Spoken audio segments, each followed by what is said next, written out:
ధన్యవాదాలు అధ్యక్ష. మా పిటిషన్ పార్వతీపురం మున్సిపాలిటీ అధ్యక్ష. ఇది 1970లో మున్సిపాలిటీ ఏర్పడింది. ఆల్రెడీ ఈ పిటిషన్ మీ ద్వారా మంత్రి గారికి చెప్పాల్సింది ఏంటంటే సబ్మిట్ కూడా చేస్తున్నాను. మంచినీటి సమస్య అధ్యక్ష.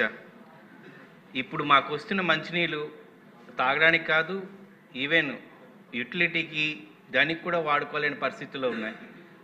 దారుణంగా మొత్తం సిస్టమ్ అంతా పోయింది. గత 50 సంవత్సరాల ముందు వాటర్ స్కీమ్ అది.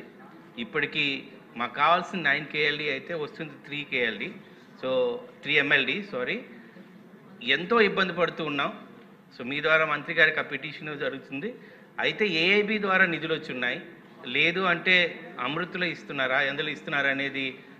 ఏదైనా సమస్య వస్తే ఇప్పుడున్న సిస్టమ్ కొలాప్స్ అయిపోతే దాదాపుగా 1,00,000 మందికి మంచినీళ్ళు ఇవ్వడం అనేది చాలా పెద్ద ఛాలెంజింగ్ అధ్యక్ష. ఈ ఛాలెంజ్ని ఎలాగైతే ముందుకు తీసుకెళ్ళాలని ఈ పిటిషన్ ద్వారా ఇప్పుడు మీ ద్వారా మంత్రి గారికి ఇవ్వాలనుకుంటున్నాను అధ్యక్ష.